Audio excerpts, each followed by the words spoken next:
तो जो आगा खान वगैरह के ट्रेनर हैं, अगर उनके पास सारी चीज़ें सिखाने की जब नहीं भी थी तो तब भी वो पूरी मेहनत से सिखाते थे, फिर वो आगे भेजते हैं ट्रेनिंग के लिए, उनकी है। एक आध जगह मैंने सुना है लाहौर से शौकत खाना वगैरह में अच्छी ट्रेनिंग होती है।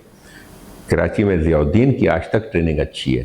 जो रेडियोलॉजिस्ट यहाँ से बन के निकल रहे हैं वो अच्छे निकलते हैं।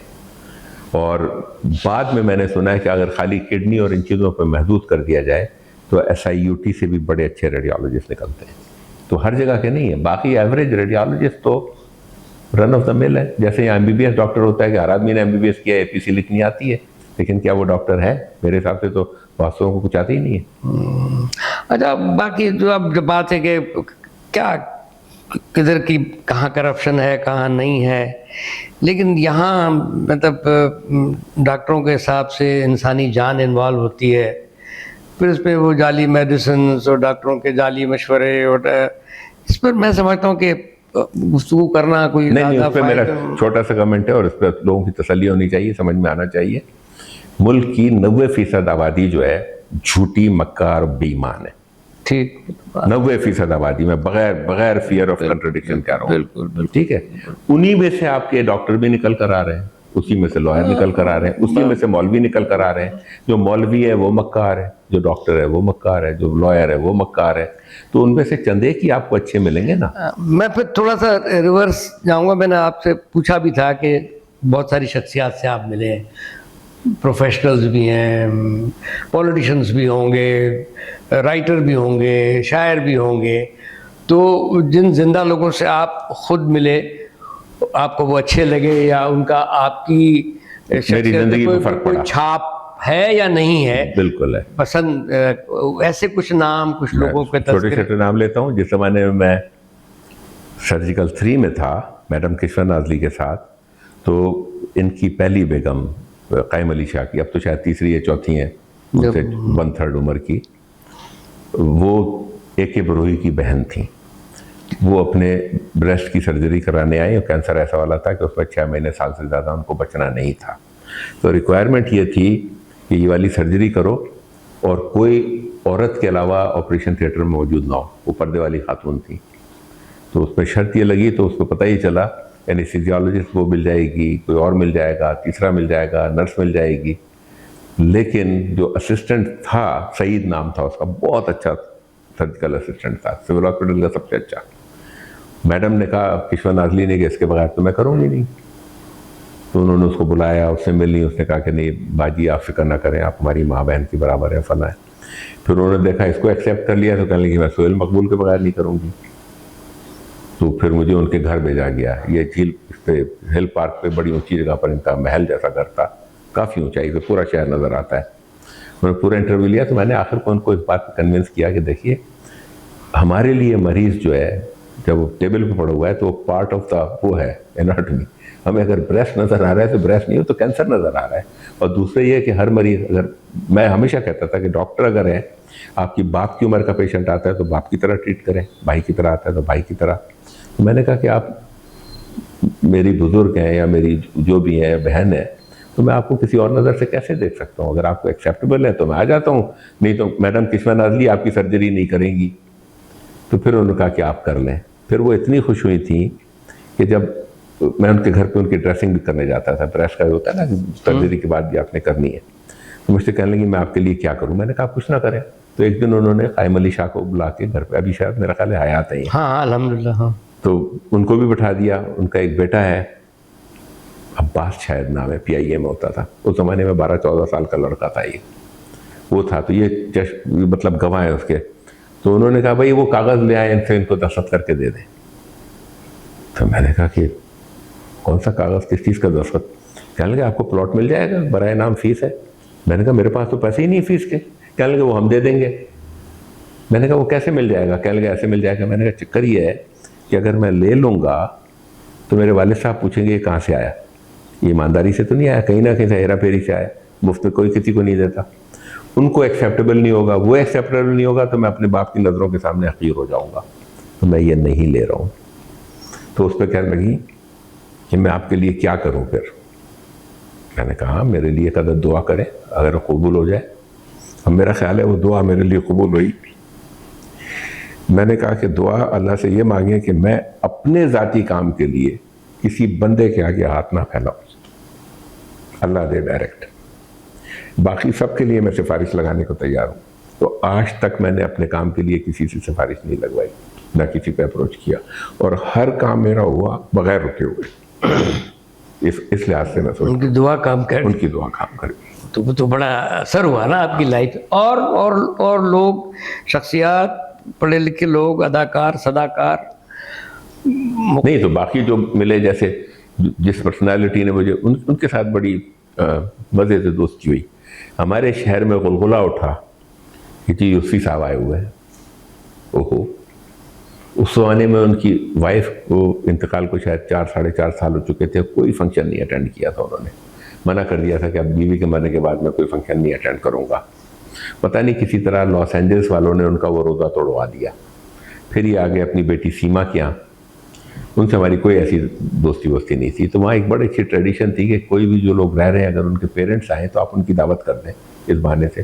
तो हम नहीं भी जानते थे, तब भी हमने उनकी दावत कर दी कि आप आ जाए। आए, बैठे, गाते, कोई उर्दू का जिक्र नहीं किया। मेरा अपना मोडस ऑपरेंडी है कि आदमी को काबू में आकर इम्प्रेस मत करें उसको, बड़ी तरह से बात करके। और चंद लोग बुलाए, 3 घर वाले, 4 घर वाले, तो 8 आदमी बैठ के टेबल पे खाने पे बात कर रहे हैं। अगली बार फिर एक और वो हफीज़ भाई, हफीज़ुर रहमान अभी भी जिंदा है कैलिफोर्निया में, मेरा ख्याल 86-87 साल के, दाव के ग्रेजुएट 60 के। कहने लगे यार फिर बुलाओ, इनसे पक्का करो, इनसे मजमून पढ़वाने। मैंने कहा फिर बुला लेते हैं, लेकिन आप ये रिक्वेस्ट नहीं करेंगे, ना मैं करूँगा, इनको आने दें, काबू में आने दें। वो फिर बुलवाए गए, उस दिन इनसे नहीं रहा गया। कहने लगे सर ये जो आपको बार बार दावत देते हैं इसलिए देते हैं कि आप इनके मजमून पढ़ें। वो मेरी तरफ देखने लगे यूसुफी साहब। मैंने कहा सर ये बैठे हुए हैं, मैं भी बैठा हुआ हूँ, मैं इनके मुंह पे बताता हूँ कि मैंने उनको मना किया था कि ये नहीं करेंगे, और मैं आपसे ये रिक्वेस्ट नहीं करूँगा, चाहे इनकी कितनी ही ख्वाहिश हो। आपकी महफिल में तो सिर्फ उनको आना चाहिए जो आपके मजमून को समझते हैं।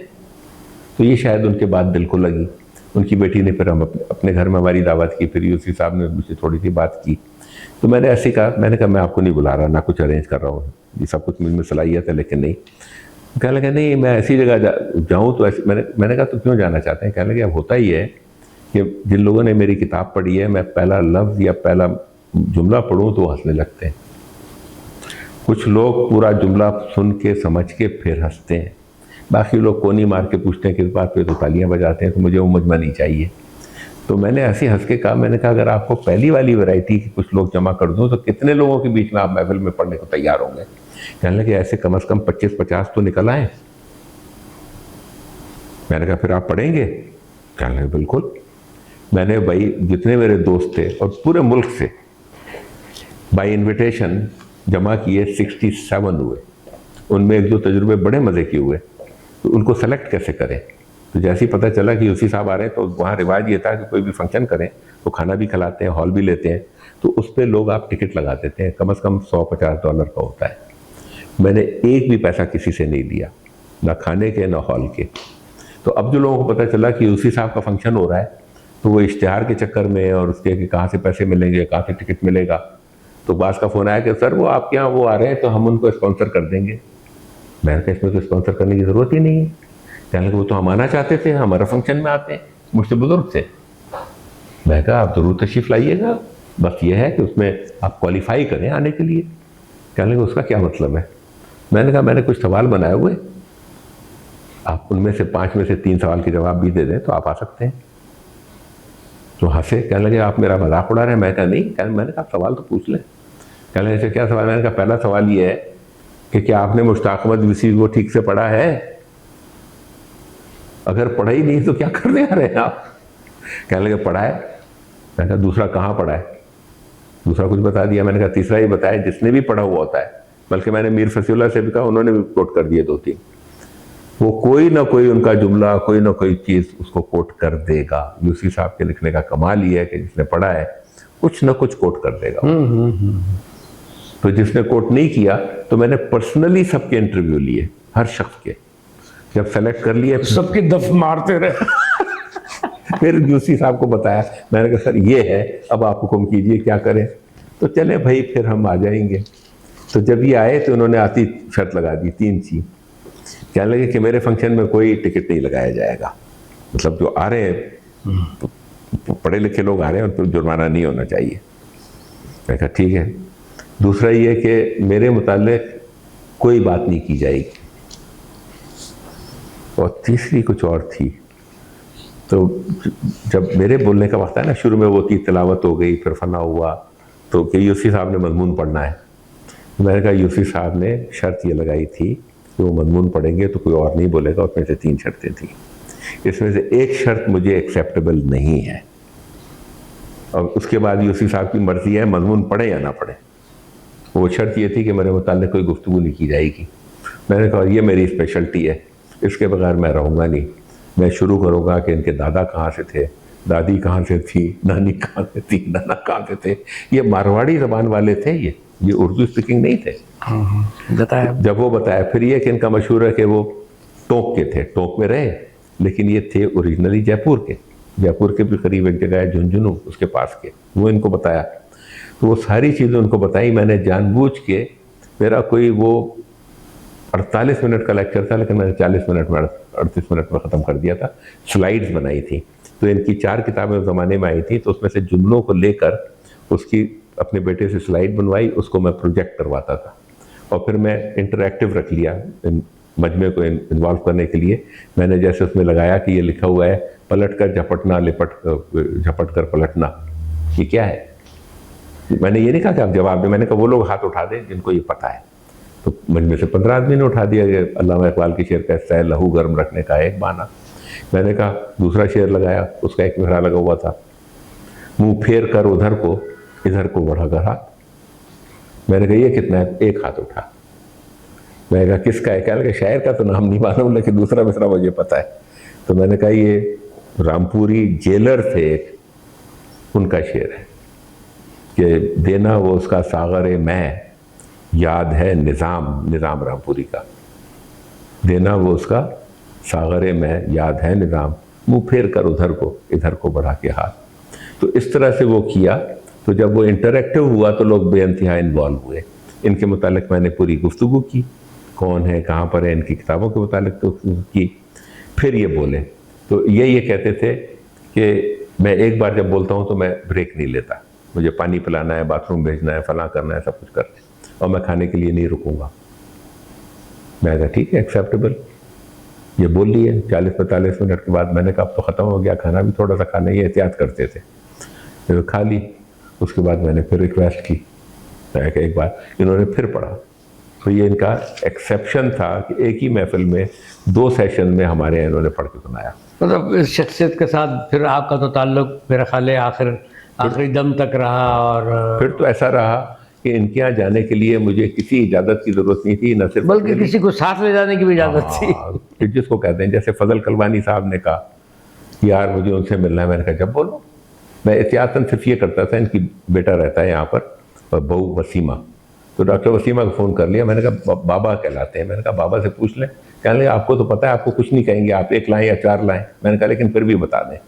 सिर्फ एक बार ऐसा हुआ था कि उनकी तबीयत नासाज थी, उन्होंने कहा भाई आज नहीं, तो उस दिन हम नहीं गए थे, लेकिन इनसे बड़ी अच्छी याद अल्लाह रही। अच्छा, अब ये एक टेक्निकल फील्ड के आप आदमी, और फिर आपकी उर्दू में इतनी दिलचस्पी, इतनी बड़ी लाइब्रेरी, किताबें ढूंढ ढूंढ के पुरानी ख़रीदना और फिर उनको बांटना और ये सारा कुछ। इस वक्त भी मेरे कमरे में तकरीबन 50-60 किताबें रखी हुई हैं। हाँ। सब पढ़ ली हैं, उनको देना है, लेकिन ये सब मिलती हैं पुरानी किताबों की उस मार्केट से जो इतवार को रीगल। और ये आपने बताया था कि स्कूल के ज़माने में एक आपके टीचर थे, वो फिर आप बैतबाजी में सारे, कभी भी किसी ने आपको नहीं हराया और आप वो जीतते रहे। फिर जो एक स्पेशलिटी मैं कहूँगा कि आप शदाई हैं या उसके शागिर्द हैं गालिब के, और आशिक हैं उनके, लेकिन उनकी बुराई करने से भी आप बाज नहीं आते। तो उस बारे में गालिब पे कुछ आप बताएं, और भी कुछ थोड़े सवाल। मैं वहीं से शुरू करता हूँ कि उर्दू ज़बान में नहीं, दुनिया की सारी ज़बानों को मिला के चंद एक बड़े शायरों में से, उर्दू में से वाहिद, उसके बाद अगर आएंगे तो मीर साहब आएंगे, मीर साहब और अल्लामा इकबाल, ठीक। ठीक है।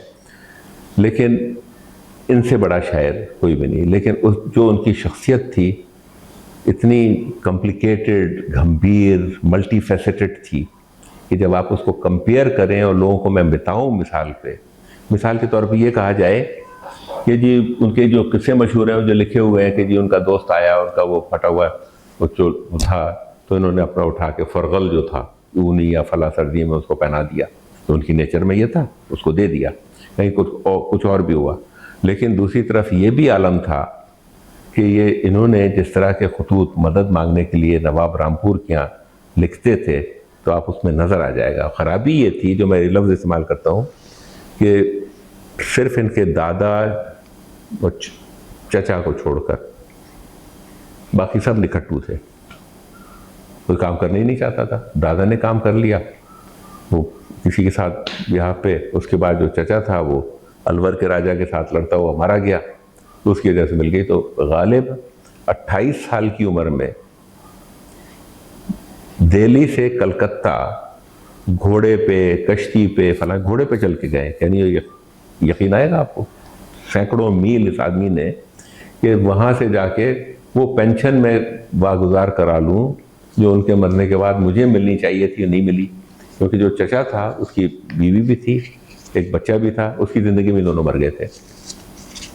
तो फिर ये सिर्फ भाई की औलाद ये थे, और ये 2 भाई थे, इनमें से एक भाई इनका पागल था, यूसुफ छोटा भाई, जो 30-32 साल की उम्र में अंग्रेज़ की गोली से, गोरे की गोली से 57 में घर में गलती से निकल आया, कर्फ्यू वाले ने मार दिया, वो मर गया था। तो टोटल निखट्टू, और टोटल मतलब मौका परस्त, जहाँ ज़रूरत पड़ जाए। तो मौका परस्ती का इनका क्लासिकल एग्जाम्पल ये है कि नवाब रामपुर के पास इनकी रिक्वेस्ट जानी थी कि जो इनका मुंह बोला बेटा था, उसका नाम था ज़ैनुल आबदीन खान आरिफ, वो जब 35-37 साल का था तो इनकी ज़िंदगी में वो मर गया। उसके ऊपर जो इन्होंने मरसिया नुमा गज़ल लिखी है, उसके 2 शेर दुनिया में बहुत मशहूर है। हाँ ए फलक पीर जवां था अभी आरिफ, क्या तेरा बिगड़ता तो न मरता कोई दिन और उसका दूसरा है जाते हुए कहते हो क़यामत को मिलेंगे, क्या खूब क़यामत का है गोया कोई दिन और।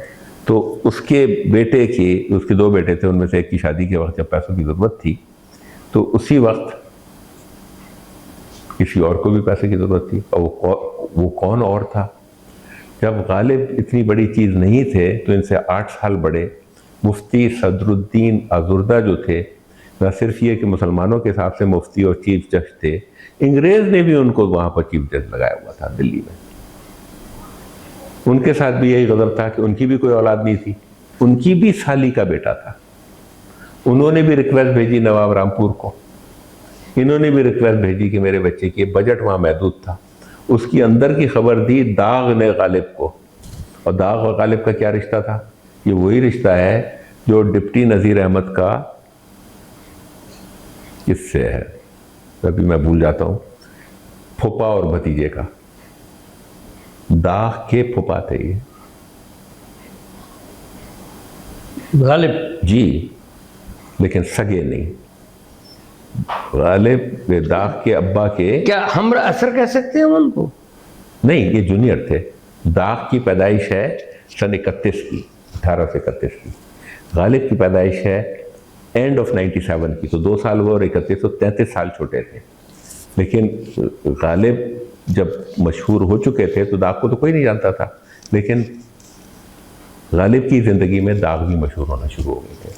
क्योंकि जब गालिब 69 में मरे हैं तो उस वक्त तक वो 31 से 69 कितने हो गए, 38 ईयर्स के, 37 ईयर्स के थे वो। तो ये रिश्तेदार थे, फूफा भतीजे। इस तरह से इनकी अब्बा की चचाजाद बहन के हुआ ये था कि जो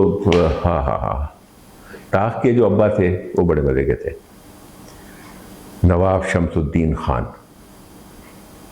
उस पे जो उनके हमदर्द हैं, और शमसुर रहमान फारूकी ने उसको उसी तरह से बनाया है जिसका कोई हिस्टोरिकल गारंटीड तस्दीक शुदा नहीं है, लेकिन उन्होंने ये वर्जन पेश किया कि अंग्रेज़ जो था शमसुद्दीन खान की बीवी, बहन या माँ या किसी पे नज़र रखता था, जो वो था। 2 भाई थे, उनमें से एक रेजिडेंट था और एक जो था पुलिस का चीफ था। तो शमसुद्दीन खान ने उनको अपने मसाहिब करीम खान से कह के पूरा उसको रैकी करवा के कि कब निकलता है, तो शाम के झुटपुटे में घोड़े में आया करता था, उससे गोली मरवा दी। उसने गोली मार के वो बंदूक जो थी किसी कुएं में फेंक दी। पकड़े ऐसे गए कि जैसे ही उन्होंने गोली मारी तो सुपरिंटेंडेंट भाई को पता चला कि मेरा रेजिडेंट ऑफ दिल्ली जो है मारा गया। तो उसने पूरे शहर के दरवाजे बंद कर दिए। उस ज़माने में शहर ऐसा होता था, और देखो कि कोई और आए जाए नहीं, तो निकल के जा नहीं सकता था। अंदर आके इतना होशियार था पुलिस वाला, उसने कहा सारे जानवरों को देखो किसको पसीना आ रहा है। तो एक ऊँटनी जो थी वो पसीने में शराबोर खड़ी हुई थी। वो ऊँटनी करीम खान की थी जो शमसुद्दीन खान का मसाहिब था। वो उसी दिन लोहारू से, जो तकरीबन 70 मील दूर है और रेगिस्तानी इलाका है बिल्कुल जैसे सिंध या राजस्थान का, उसमें से वो चल के आया था। उससे उसको मरवाया। तो उसको बड़ा तशद्दुद किया, बड़ा किया, वो मान के नहीं दिया कि मैंने मारा है या मैंने किसी के कहने पे मारा है। अब इधर हम गालिब दाग की तरफ, उधर बात हो रही थी गालिब की और उनकी क्या कहना हाँ, उसकी बदनीयती का मैं ये बता रहा हूँ कि जो मुफ्ती सदरुद्दीन अजुर्दा थे, जो गालिब से 8 साल बड़े थे, और गालिब उनकी बेइंतहा इज्जत करते थे कि उनकी समाजी हैसियत बड़ी थी, गालिब की कोई बड़ी नहीं थी। तो जब उन पे वक्त पड़ा, 57 का गदर हुआ, तो उनको भी फांसी दी जाने वाली थी। लेकिन एक नवाब भोपाल ने और एक रामपुर वालों ने, इन्होंने सिफारिशें लगाई कि इनकी जान बख्शी कर दी जाए। पहले उनकी जान बख्श दी गई, उसके बाद उन्होंने कहा कि जी आपने इनकी सारी चीज़ें जब्त कर दी हैं। तो इनको, इस हवेली में रहते थे, उनका पूरी नहीं देते, इनको आधी देते हैं। आधी हवेली दे दी, खाने को पैसे नहीं है, फला नहीं है। अब उन्होंने अपनी साली का बेटा पाला हुआ है, उसकी शादी हो रही है, तो उसकी शादी के लिए उन्होंने नवाब रामपुर को ख़त लिखा कि मुझे मदद चाहिए। उसी ज़माने में गालिब ने लिखा कि उनके भी साली के बेटे की हो रही थी, तो उन्होंने नवाब को ख़त लिखा और दाग से कहलवाया कि साहब उनकी तो वो साली का बेटा है, बजट आपके पास कम है, आप मेरे बेटे को दे दें। हालांकि वो झूठ था। दूसरा ये कि आपने उस शख्स का हक़ तमाने की कोशिश की जिसकी आप बेइंतहा इज्जत करते थे। एक बाकायदा ख़त में है गालिब का कि ख़त लिख रहे थे, उस वक्त मुफ्ती साहब तशरीफ़ ले आए, तो अगले 8-10 जुमलों के बाद उन्होंने ख़त को अधूरा छोड़ दिया और बाद में लिख के मुकम्मल किया। उसमें ये लिखा था कि इस वक्त जनाब अली जनाब फ़लाँ मनाक़िबुल आला फ़लाँ फ़लाँ जनाब मुफ्ती सदरुद्दीन तशरीफ़ लाए, अजुर्दा तशरीफ़ लाए, मेरी इज्जत चमक गई और मेरे घर की रौनक हो गई, सब कुछ हो गई, और उसके ख़िलाफ़ तुमने ये किया है। तो जहाँ ये खुदगर्ज़ थे, तो चाहे अपने मुरब्बी पे ही ज़द पड़े, मेरा काम होना चाहिए। और वो हमारे जैसे लोग जो पढ़ते कम हैं, सुनी सुनाई वाले जो हैं, उनके यहाँ यूँ मशहूर था कि जी वो गालिब बड़े कैरेक्टर के आदमी थे और कभी उन्होंने कोई किसी के लिए कसीदा नहीं कहा और ये नहीं बिल्कुल कहा। कसीदा आपके दीवान मेरे मजमूए में मौजूद है उनका। वही वाली बात। तो लोग पढ़ते नहीं है ना कसीदे। उन्होंने कहा उनकी तबीयत से मुनासबत नहीं थी। जब किसी ने अच्छा, नहीं उनका एक सुनना है, उनको किसी ने फिर लिख के भेजा, छोटा मोटा आदमी होगा, मतलब इतना बड़ा नवाब नहीं था। उसने उनको समझाने को लिखा कि मेरा कसीदा कोई सह नहीं पाता। फलां को लिखा, मतलब बादशाह के लिए, बादशाह की हुकूमत चली गई, फलां को लिखा, वो मर गया, तो मैं नहीं चाहता कि आप भी मरे। ठीक है, आप ना लिखें। और इनके अखराजात भी बहुत थे। हाँ, अखराजात का आलम देखें। ज़ौक़ को जब उसने शहजादे के सामने, ये उस वक्त बादशाह नहीं बने थे, बहादुर शाह ज़फ़र, उनका बाप था अकबर शाह सानी, तो उसके सामने इन्होंने जब शेर पढ़ा तो मेरा ख्याल है बहादुर शाह ज़फ़र इनसे कम से कम 14-15 साल बड़े थे ज़ौक़ से। तो उन्होंने उनके लिए वजीफ़ा मुकर्रर कर दिया कि उनको हर महीने अब पैसे मिलने चाहिए, लेकिन वो भी रेजिडेंट अप्रूव करता था। तो 4 रुपये महीने का उनको नौकरी मिल गई, और बाकी जो थोड़े बहुत इनाम मिल जाते थे। तो ज़ौक़ जो थे, उस्ताद शह, वो 4 रुपये रेगुलर और कुछ इर्रेगुलर इनकम पे ज़िंदा रहते थे। गालिब ने उसी ज़माने में अपने किसी शागिर्द को ख़त में लिखा, तुफ्ता को या किसी को, कि गुर्बत का बुरा हाल है। पूरी तनख्वाह थी 162 रुपये 8 आने, 100 रुपये मिलते थे उनको शायद अंग्रेज़ की तरफ से, ओके, 62 रुपये मिलते थे शायद नवाब रामपुर की तरफ से, सब मिला के। तो उसका उन्होंने ख़र्चा लिखा। तो ये वो ऐसे मज़े के थे कि 5 रुपये रोज़ की सिर्फ गुलाबी पुर्तगाली वाइन पिया करते थे। उस जमाने में। खरे वरे नहीं पीते थे ना क्या? ना, गुलाबी, और उसमें पता नहीं क्या क्या मिला के सब कुछ करके ठंडा करके। तो जो आदमी 5 रुपए रोज की शराब पीता हो, तो 150 रुपए तो यही हो गए। उतने ही। तो उसका आलम यह था कि जब वो आगरे में पल बढ़ रहे थे, लड़के थे, तो इनको हर तरह की बाजियों का शौक था, कनकौएबाजी, फलाबाजी, कबूतरबाजी, कबूतरबाजी, तो सारे जुआबाजी, चौसरबाजी। चौसरबाजी, उस सब में पैसे ये इतने ज़ाय कर चुके थे कि ननिहाल की तरफ से जितनी चीज़ें मिली थी वो बेच चुके थे। नाना इनके जो थे जैसे कमांडेंट टाइप के, उसको कमुदान बोलते थे उस ज़माने को, मैदान। तो वो गुलाम हुसैन के भी सारे पैसे खा गए, अपने नाना के भी, माँ बाप के भी सारे पैसे खर्च कर दिए, तो इनके भी खर्च कर दिया। तो ये बिल्कुल कंगले हो चुके थे ये अपनी कबूतरबाजियों में। लेकिन भाई अब तुम्हें 162 रुपये मिलते हैं, तुम उधार मत लो। वो ये कहते थे कि वो जो मेरी पेंशन का झगड़ा चल रहा है कलकत्ता से मुझे मिल जाएगी। तो वो एक हिंदू था बेचारा, इस वक्त नाम भूल रहा हूँ, भीमचंद या खेमचंद या इस तरह कोई नाम, उम्मी चंद महाजन, उससे इन्होंने हजारों रुपए उधार ले लिए और उसको कभी वापस नहीं किए। तो इनको जहां से उधार मिल जाए वो ले लेते थे, जहां से मदद मिल जाए वो ले लेते थे, लेकिन अपनी शराब पीने से बाहर नहीं आते थे। मतलब उनका जो कहना पर्सनल कैरेक्टर कोई अच्छा नहीं कहता है। तो उसमें मैं ये कहता हूँ कि गालिब के लिए शायर और शख्सियत को अलग रखें। शायर उससे बड़ा मुश्किल से कोई मिलेगा दुनिया में, ठीक है, और शख्सियत जो है उससे ज़्यादा कॉम्प्लिकेटेड किसी की नहीं है। और ये होता है आमतौर पर, जो बड़े लोग होते हैं उनकी शख्सियत कॉम्प्लिकेटेड होती है। एक थोड़ा सा और मैं चाहूँगा कि यहाँ मतलब नाम लिए बगैर कि लोग वो क्लेम करते हैं कि वो गालिब के खानवादे से हैं, तो कोई हो ही नहीं सकता। उसका बड़ा आसान जवाब है गालिब के दादा थे, उनके 2 बेटे थे, ठीक है, नसरुल्लाह बेग की कोई औलाद नहीं हुई तो वहाँ से कोई नस्ल नहीं चल रही। गालिब खुद थे, इनकी कोई औलाद नहीं हुई, ज़्यादा वहाँ से कोई नस्ल नहीं चल रही। गालिब के छोटे भाई थे यूसुफ, वो 32 साल की उम्र में गोली लग के मर गए, वो वैसे भी पागल थे, उनसे कोई नस्ल नहीं चली। तो मैं यही नहीं कह रहा कि गालिब की नस्ल नहीं चली, गालिब के दादा से भी कोई नहीं चल रही। ठीक है, अब चल कहाँ से सकती है? बीवी की तरफ से। बीवी की भी कोई औलाद नहीं थी, तो इनकी नहीं थी बीवी की, ठीक है ना।